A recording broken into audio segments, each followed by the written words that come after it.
don't kick up a fuss when Jasper Sutton's childhood sweetheart once again takes my spot in the front passenger seat. Instead, I obediently head to the back seat to sit with his good friend, Jonathan Clayton. When we drive along a bumpy road, my knee brushes against Jonathan's toned thigh. I deliberately leave it there, and he doesn't move. We stop for a break at a rest area. Jasper's childhood sweetheart clings to him as they head to the restroom. As soon as the door is shut, Jonathan grabs the back of my neck and pulls me in for a kiss. As I descend into the throes of passion, I can't help thinking it's no wonder people like to cheat. Chapter when Jasper Sutton's childhood friend, Kimberly Jensen, once again took the passenger seat. I didn't argue or cause a scene. I simply turned around and opened the back door, only to pause in surprise. I didn't expect that Jonathan Clayton, someone as busy as he was, would join this short road trip. After quickly regaining my composure, I nodded at him with reserved politeness. Jonathan, wearing glasses and showing traces of fatigue on his face, lifted his eyelids to glance at me. He gave a slight nod in return before closing his eyes again. While fastening her seatbelt, Kimberly glanced back at me smugly, raising an eyebrow. Kathy, I get carsick, so I'm sitting in the front. Okay, Kimmy gets carsick. Be generous about it. Don't make a fuss over something so trivial all the time. I let out a soft laugh. Alright, Jasper seemed a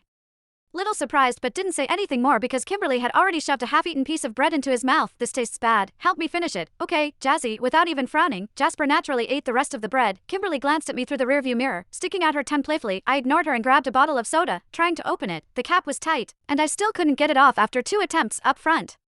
Kimberly was pouting as she handed her bottle to Jasper. Jazzy, I really can't open it. You know I have no strength in my hands. Jasper just looked at her dotingly before effortlessly opening the bottle for her. Then, the two of them took turns sipping from it without the slightest intention of avoiding intimacy. I felt a wave of nausea. Just as I was about to set my bottle down, a man's hand suddenly reached over and took it from me. Under the sleeve of a black casual suit, the cuff of a silver-gray shirt could be seen, neatly fitting around a slender wrist. The hand was beautiful, long, defined fingers with nails trimmed short and clean. His fingers looked like polished silver in the shifting light reflecting through the car window. While I was still stunned, Jonathan had already twisted the cap open and handed the bottle back to me. The car's music started playing at just the right moment. I quickly took the bottle and murmured a soft thank you. Jonathan gave a slight nod and closed his eyes again. He must have just come off a night shift at the hospital. Faint red veins were visible in his tired eyes. I sipped the soda slowly. The car had merged smoothly onto the main road. Kimberly's birthday was coming up, so Jasper organized this short road trip to celebrate it. About 7 to 8 of us were in 3 cars, heading to a hot spring resort 100 miles away. Not long after we started driving, Kimberly practically glued herself to Jasper's side. The music was loud, making it hard to hear what they were saying, but they were clearly enjoying themselves. Lately, Jasper and I have had several unpleasant arguments because of his inappropriate closeness with Kimberly. He promised to be more mindful next time, but whenever he saw Kimberly again, that promise vanished into thin air. Suddenly, everything felt meaningless to me. I lowered my head, chuckled to myself, then turned to look out the window. The mountain roads twisted and turned,